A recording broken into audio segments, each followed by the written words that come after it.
cousins, and welcome to CoCo Conjure. Here we talk about all things hoodoo, folklore, and spiritual journeys. My goal, as always, is to provide foundation for the novice and inspiration to the advanced practitioner.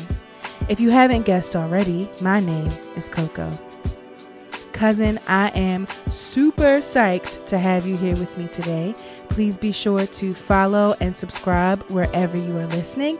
And don't be afraid to leave a like or a 5-star review. I promise you, I'll do my best to earn it. Today, we're going to talk about that green, them stacks, them old dudes on paper, the things that make the world go round. You know, money, money, money, money, money. So, a while ago, I talked about how when I first started, I had some financial struggles. And sometimes even now, y'all, I sit over my bill book and start talking like a preacher. Holy Spirit, I am thankful for all that I have and all that I know will come to me. I know I am blessed and I am prosperous. But Holy Spirit, if we can just get a few more dollars in that collection plate, just a few more Washingtons, Lincolns. Spirit, I know you got some Benjis headed my way. You know? Child. So, in one of my spiritual chats, I talked about the first major spiritual working I ever did was what eventually became a money pot or a spirit pot for money. And I also talked about the fact that we as Black folks should reach toward the spirit of wealth instead of the spirit of luck when it comes to money matters. Wealth, has a long-term effect in our lives. Wealth pays down debt. It builds business, and it leaves something for the people that we leave behind when we transition to glory. That generational wealth, right? And on the flip side of that, luck is fast and fleeting and fickle. Luck is quick and, not too sure and unreliable. Now, I'm not going to talk about prosperity gospel. Hell, I can't promise you'll be a millionaire after 5 easy steps. If anybody can tell me how to be a millionaire after 5 easy steps, trust and believe I will do my best to follow every step to the letter. But, I'm not going to promise that. The point of this podcast is, again, foundation, inspiration. I never, ever claim to be something that I am not. And child, I am not a millionaire, and I will not promise you that any of these workings we're going to talk about today, any of the spiritual work we talk about today, will turn you into a millionaire. And the fact is that in order to generate wealth in capitalist America, you need to work hard, save, and pay off your debts as soon as possible. And child, that is an uphill fight.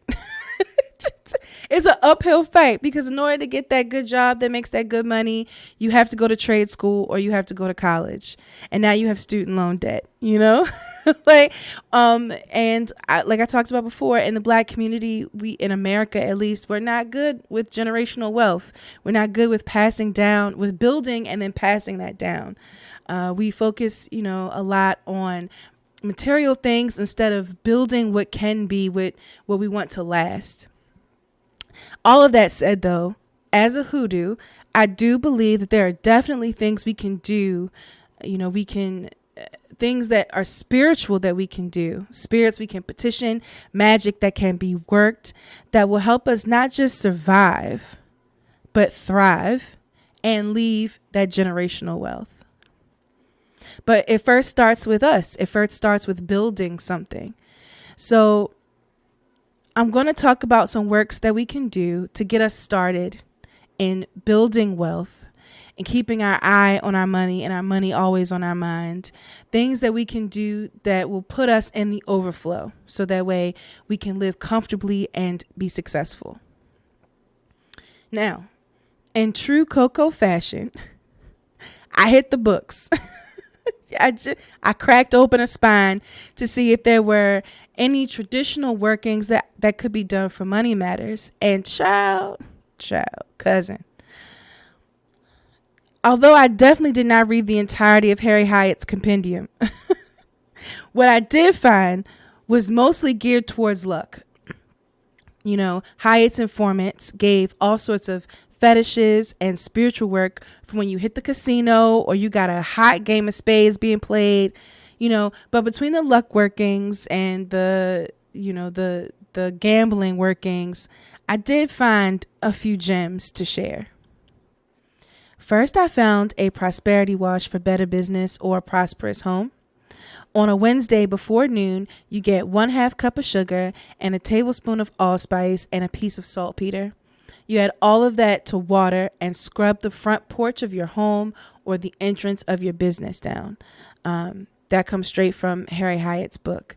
Another one of Harry Hyatt's informants gave a bath for success in business. If you want to get a promotion or cinch a deal, a business deal, you wash yourself with sea salt and oil of geranium. Now remember, when we start talking about baths and hoodoo, we're not talking about sit and soak baths. When we do baths and hoodoo, they are active things. That's where the energy, did you hear my air quotes?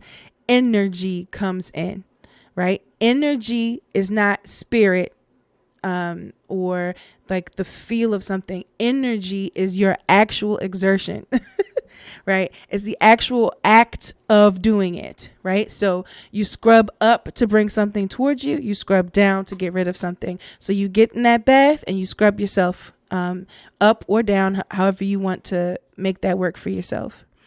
Once you're done, you throw the dirty water towards sunrise. Now, the informant didn't say this outright, but if we put 2 and 2 together, we know that that means you got to get up to do this bath before sunrise. So you got to set your alarm and make sure you get up and commit to the work. You have to commit to the work and get up before the sun is up. Okay, now, oops. You slept through the sunrise alarm and the 3 snoozes. It is now an hour before you have to leave the house to go to that job interview or meet that business partner or meet a potential investor in your business. Okay. If you forgot to plan out your work or you like me and you not up till the sun is up, you can always scrub your face with sugar before heading out to go to work or meet for that job interview or meet for any other business purposes. That also comes from Harry Hyatt's book. Hyatt's informant reminds us to use our hands and not a washcloth. Now, I know that might be some hot debates in our community because we use the washcloth just because you have to exfoliate. Like you can't really get clean unless you're exfoliating. But in this working, you have to use your hands with the sugar on your face. Okay. Okay, another thing that comes up a lot in Harry Hyatt's book is pennies. Pennies come up for all sorts of things. Law keep away, luck and gambling, and it also comes up with money drawing. So if you're crafty and you like to wear jewelry, I just described myself.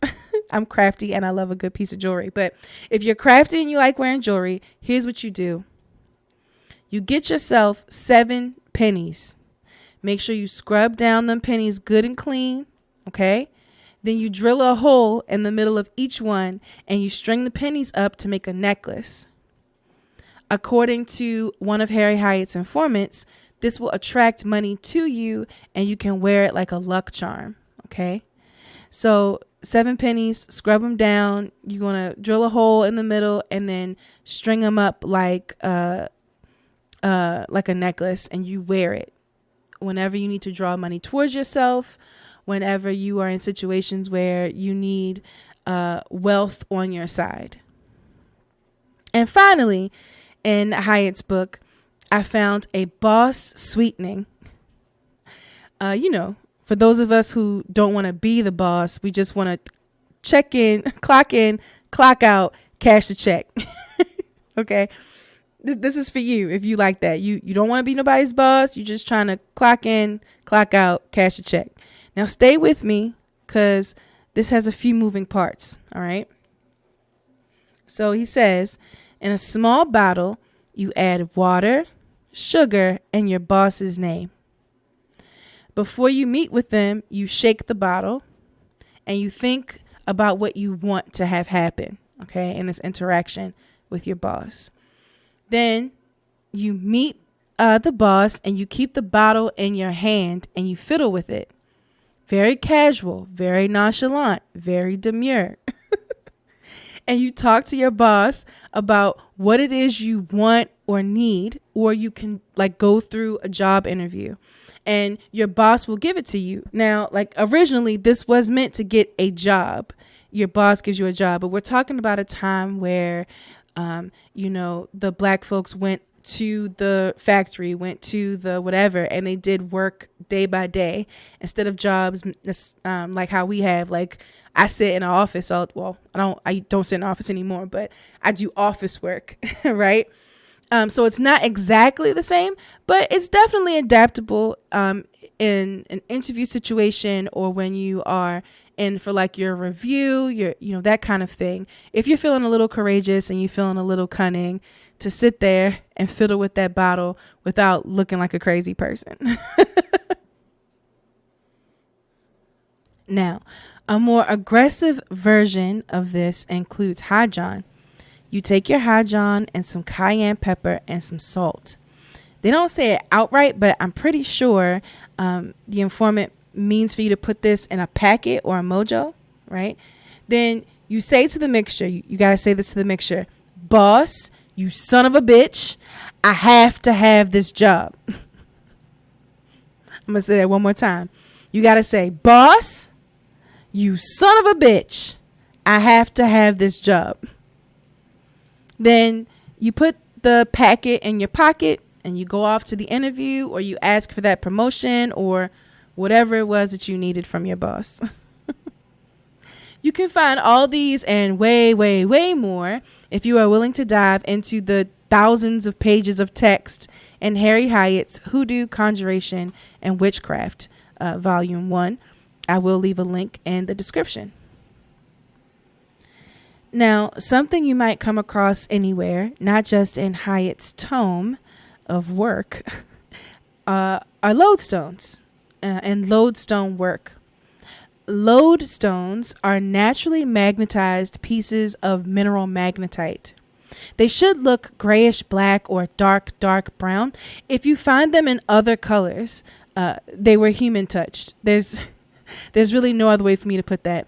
Now, only you know if it's important to your practice, if it being organic or human touched is important. I don't know what that would mean for you.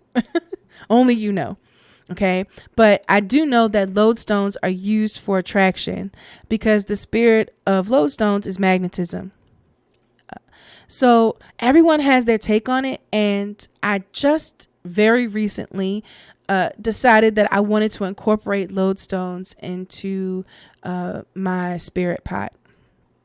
So here's what I did, something that I tried, and I gave it to others before I tried it myself. Like I worked it out with others first, and they got really good results. So here's hoping that you get really good results too, cousin. So first you have to think about whether or not you want to put your lodestones in a spirit pot. So a pot or a bowl that will sit in your home. Maybe it has its own altar space. Maybe it sits on your altar. Maybe it sits on like the spiritual center of your home. Or if you need to think about if you want to use a mojo bag to complete this work. So whichever one you decide will really depend on how it looks at the end. But it's something you need to think about before you start. Because if you do use a spirit pot, I would suggest using a bronze pot or something that's gold colored, something that's kind of not like, it also can be very obvious. Like it should blend with your surroundings. It should be kind of cunning the way that you have it set up. But you want to think about that. If you're going to use a mojo, then you need to source your fabric.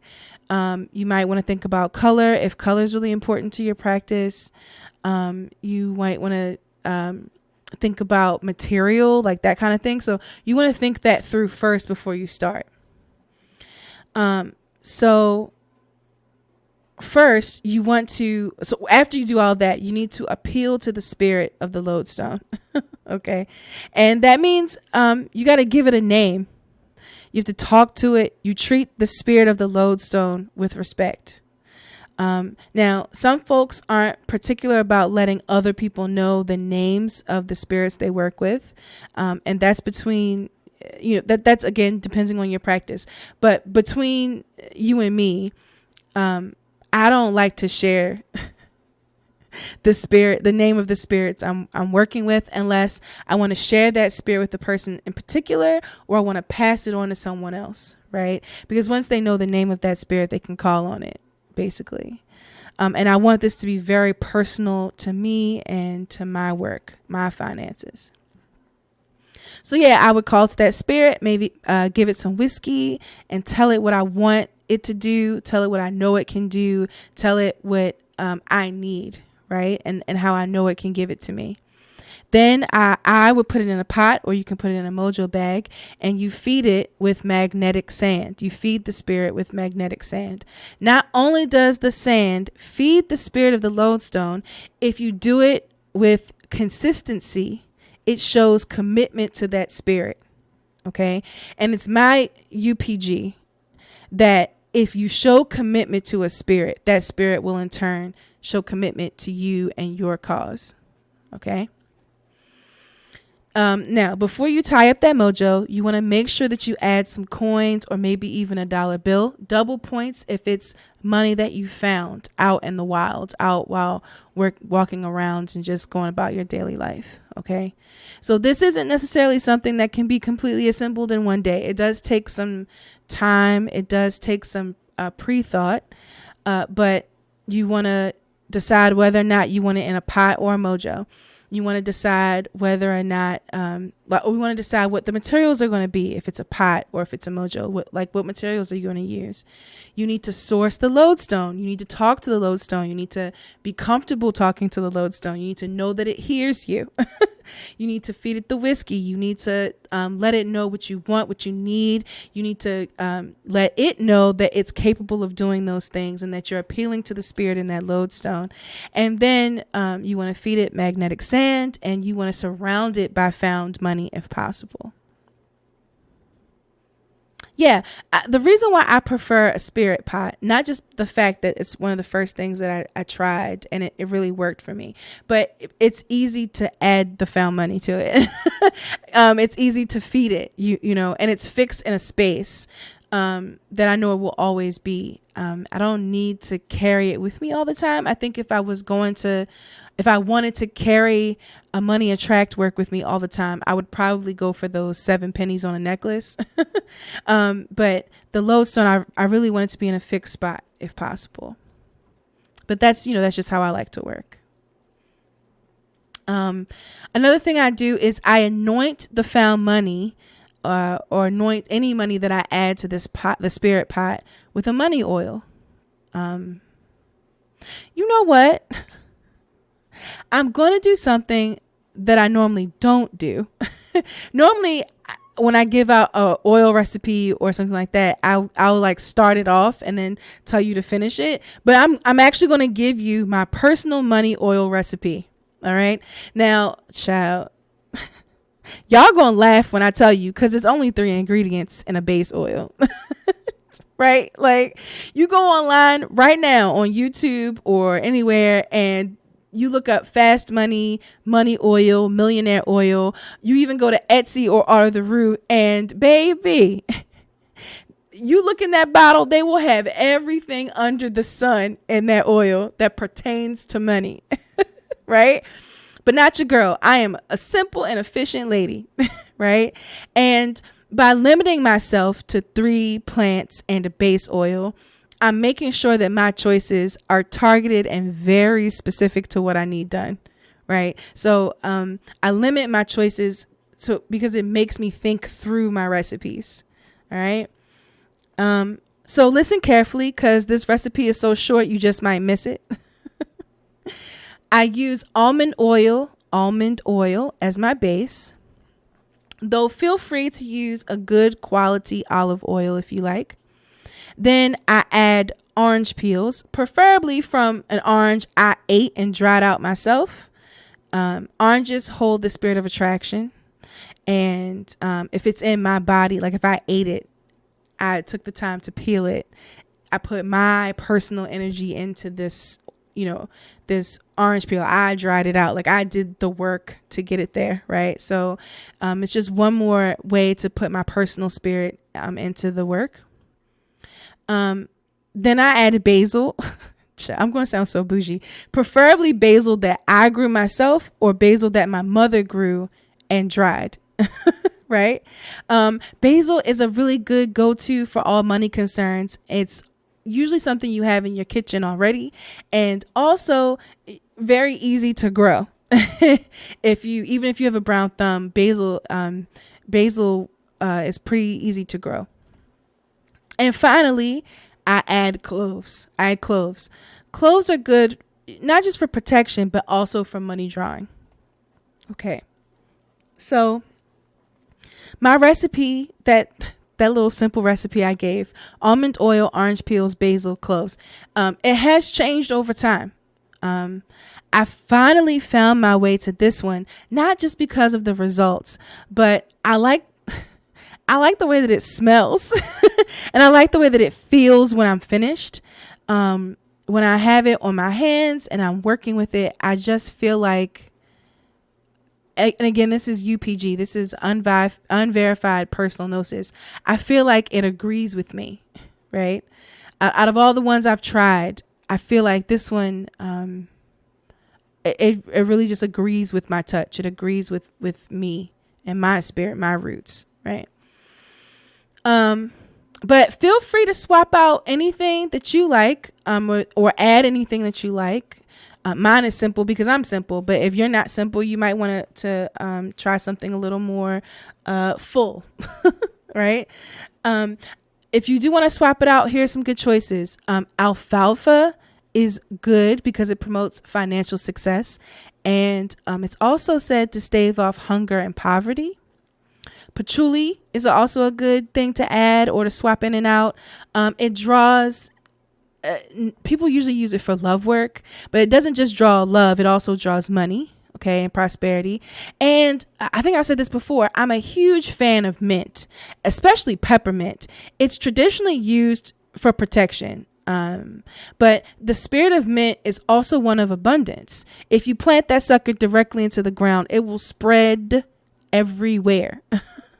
So it would be good to use in money workings as well, although that might not be your first go-to, and I understand why.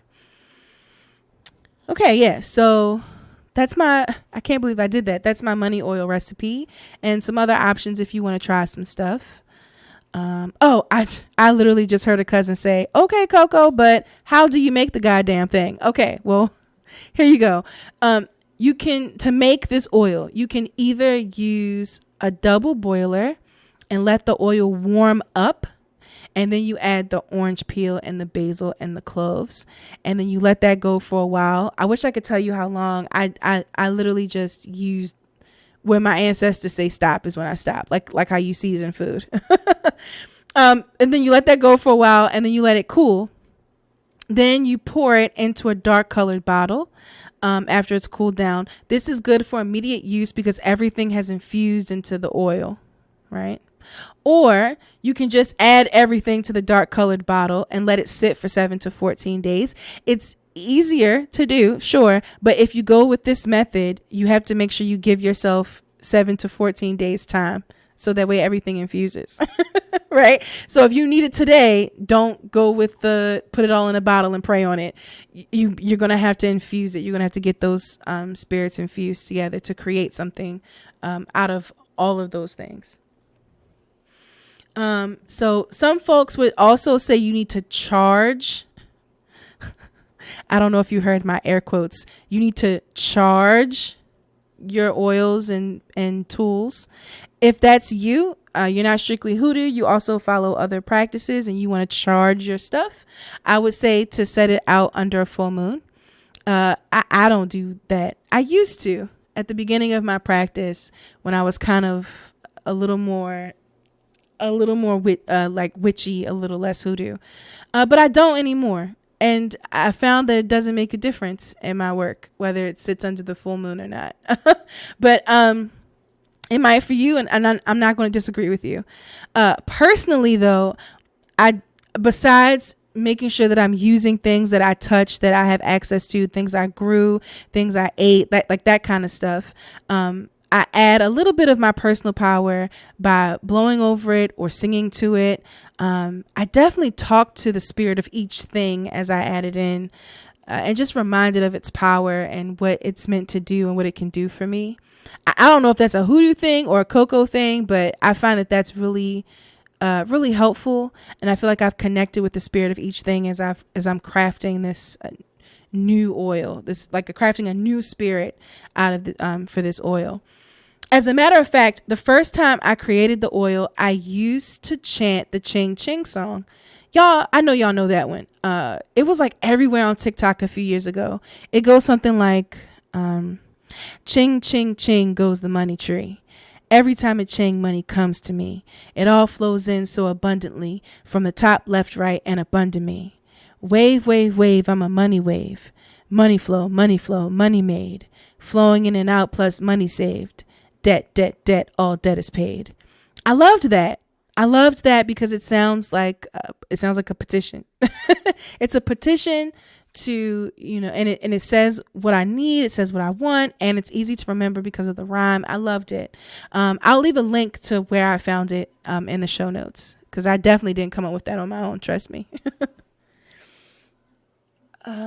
Okay. So I told you my oil recipe. I told you how to make it. The next question, of course, would be, well, how do I use it, right? How do I use this oil recipe now that I've made the oil?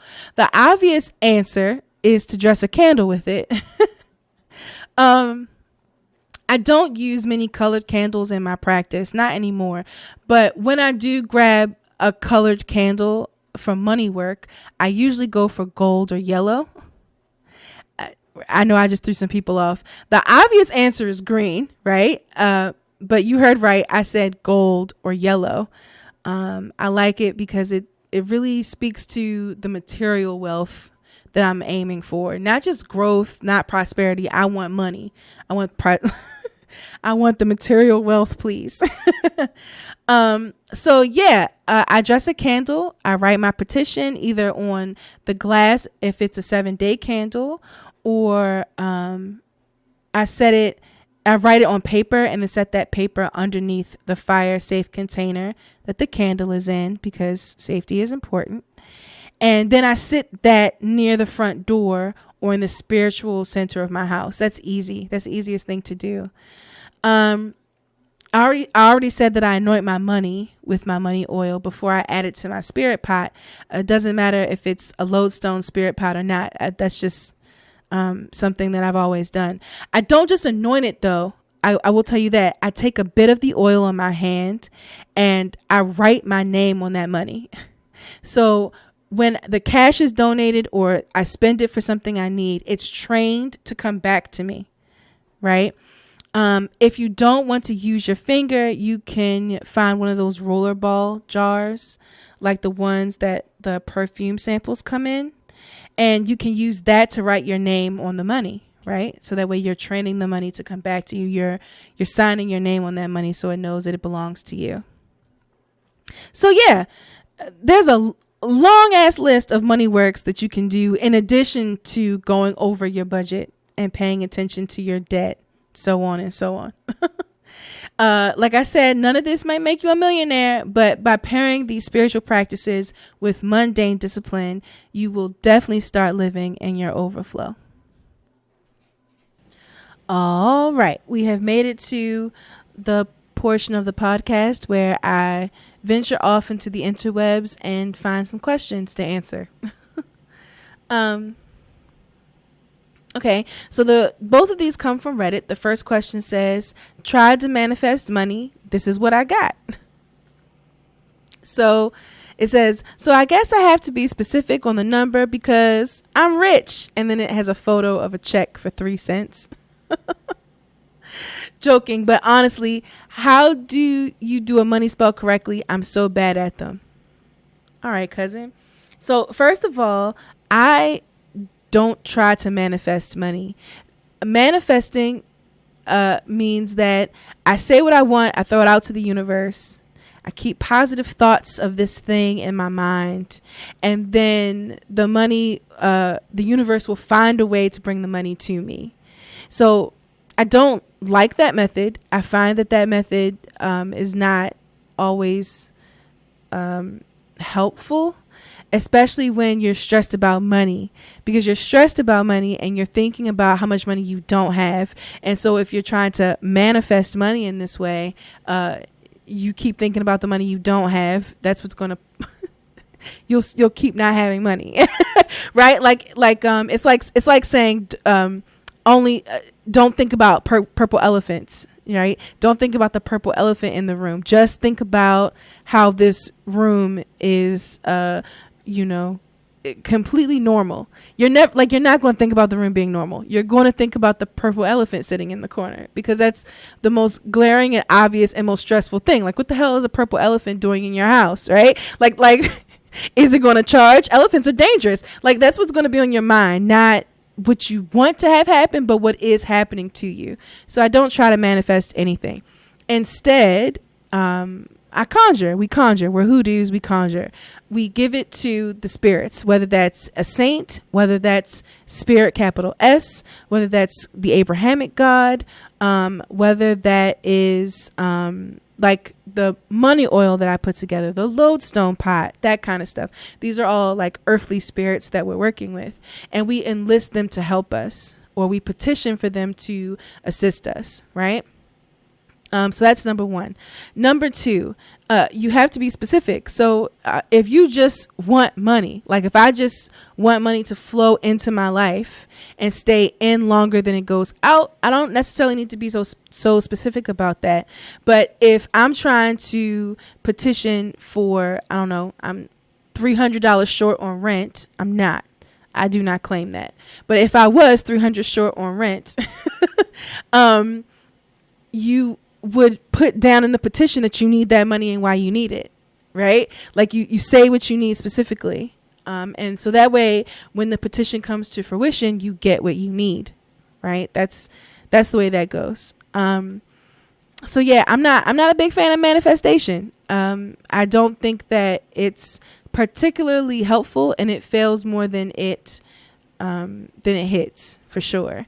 But if you want to do spiritual work, and you want to in line with the mundane work, I will never stop saying that when it comes to money.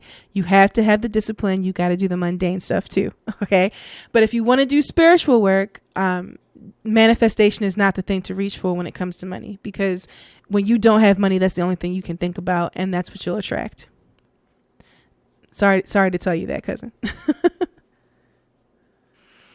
Okay, and our last question, still on Reddit, it says, which incense would be good for drawing money and creating wealth? The question is, I ordered this incense stand yesterday to make offerings to a spirit. Later that day, I was creating a Jupiterian cash box. Woo, child. I was thinking that putting some incense ash from something related to wealth may be nice to put in the box, but I'm not sure if I have the right incense. This is what I ordered with the stand. Stand comes with rose, lavender, and sandalwood cones, as well as unidentified sticks. It comes with strawberry and vanilla sticks for offerings. It has a nicer rose cone also for offering. It has frankincense and myrrh sticks for the cones. That's for cleansing. And it has dragon blood sticks and cones for protection. So the question is, out of all of that, what would you use for money, like as a money drawing incense, I suppose, for this? They're not a hoodoo. This person is just a witch. So they're using a Jupiterian cash box instead of a spirit pot, if you will. I'm gonna be honest with you, cousin. I wouldn't use any of those things. Not just from a hoodoo perspective, but as a magical being, I wouldn't use any of that. I wouldn't use roses. I wouldn't use lavender. I wouldn't use strawberry. I wouldn't use frankincense, myrrh, or dragon's blood, and I wouldn't use sandalwood. So in the witchy sphere, cinnamon is normally used for money and money drawing in the witchy sphere. In hoodoo, we usually use cinnamon for like love work. Makes your love sweet and spicy, if you will. But I would suggest cinnamon sticks, like burn that. I used to do that often. When I changed my oil recipe is around the time I stopped using cinnamon in my work. And to be honest with you, if I was going to make a money drawing incense, I would just use the herbs from my money oil. I would take those herbs, the orange peel, the clove, the basil. I would make sure it's all dry. I would get my mortar and pestle out. I would grind that sucker up nice and good. I would get my gar gum and a little water, and I would shape them into cones, dry them out, and use that as my money drawing incense.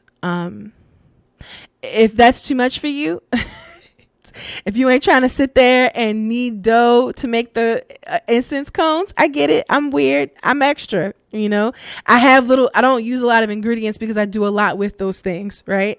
But if that's not how you get down, then I would just use the orange peel, the clove, or any other money herbs that you prefer, and grind it down to make a powder. And then you take a charcoal disc and you just scoop that powder on the charcoal disc, and boom, you have a loose incense to use for money drawing. Yeah. Same thing. You could take that, and instead of the same recipe, and instead of putting it in oil, you can put it in alcohol. Right? And now you have a wash for your door, your floors.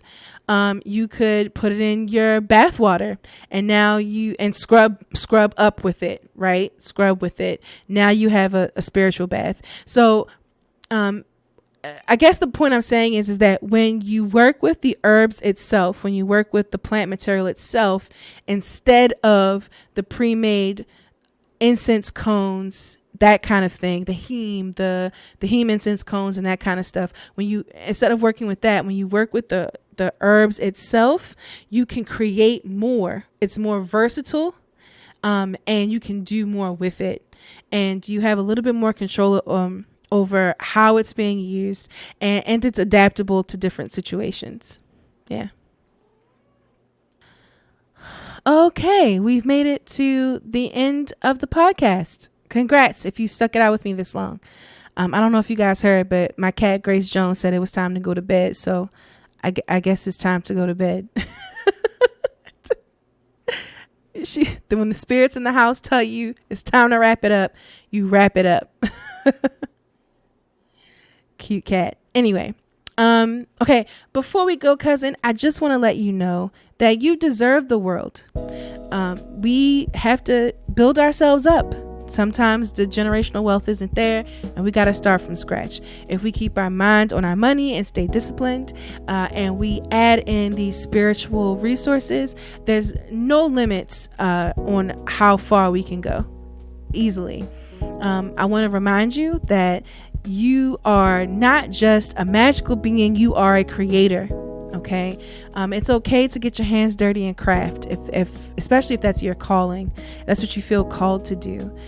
Experiment with things, try the traditional stuff, work with different herbs and fetishes and curios to see what works for you and for your journey, your money journey spiritually. And know that if you call for your blessings, cousin, they will in fact come to you. I'll see you guys next time.